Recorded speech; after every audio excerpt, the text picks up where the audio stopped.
नमस्कार दोस्तों। बिहार में होने वाली वोटबंदी से एक और खतरा दोस्तों पैदा हो गया है। दोस्तों, सवाल कुछ इस तरह के खड़े हो गए हैं कि क्या वोटबंदी से जो है वो नागरिकता पर भी खतरा आ जाएगा एक समय के बाद। क्योंकि दोस्तों, चुनाव आयोग जिस तरह से बिहार में ये वोटबंदी के कार्यक्रम कर रहा है, एक नए सिरे से जो है आप देख सकते हैं कि वोटर लिस्ट बनाने की कवायद कर रहा है। उसमें कुछ सिलेक्टेड जो है टाइप के डॉक्यूमेंट को ही अपना आधार या वैलिड मान रहा है। तो उससे ये सवाल उठता है कि अगर एक बार किसी व्यक्ति का वोट कैंसिल हो गया दोस्तों, तो क्या उसकी नागरिकता पर भी खतरा आ सकता है।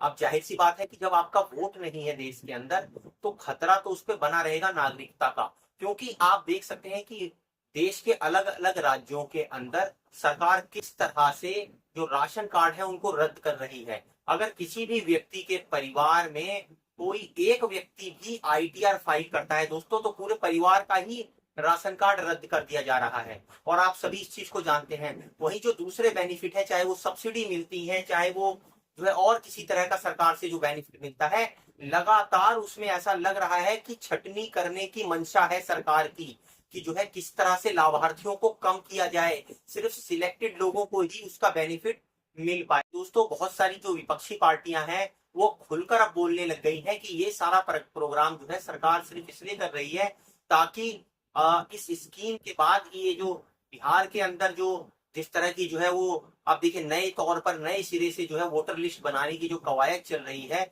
उसका मकसद यही है कि कुछ सिलेक्टेड डॉक्यूमेंट को मांगा जाए। और जब वो सिलेक्टेड डॉक्यूमेंट आप नहीं दे पाएंगे, तो जाहिर सी बात है आपका वोट कट जाएगा। वोट कटेगा तो फिर कहीं नागरिकता पर खतरा ना आ जाए, इस चीज को आप समझिए। दोस्तों, हम सभी जानते हैं कि किस तरह से बीजेपी की सरकार के दौरान अलग अलग राज्यों के अंदर अब जो है वो राशन कार्ड रद्द करने की प्रक्रियाएं भी चल रही हैं। दोस्तों, हो क्या रहा है कि जिस किसी परिवार के अंदर कोई एक व्यक्ति भी अगर आईटीआर फाइल करता है, उसका आप देखिए कि राशन कार्ड जो है वो रद्द कर दिया जा रहा है। और ऐसे तमाम कारण देकर जो है राशन कार्ड रद्द किए जा रहे हैं। मकसद दोस्तों ये है कि सिर्फ गिने चुने सिलेक्टेड लाभार्थियों को ही इसका फायदा मिल पाए। वहीं दूसरी तरफ आप ये देखिए कि जो राशन कार्ड रद्द होंगे, तो नागरिकता कि जब आपकी नहीं है, तो फिर राशन कार्ड के लिए आप आगे अप्लाई भी कैसे कर पाएंगे। तो कहने का मतलब ये है, अगर आपका एक बार वोट ही खत्म हो गया देश के अंदर से, तो फिर तो आप जो है नागरिक नहीं रहे। जब नागरिक नहीं रहे, तो दूसरे बेनिफिट फिर आपको कैसे मिलेंगे।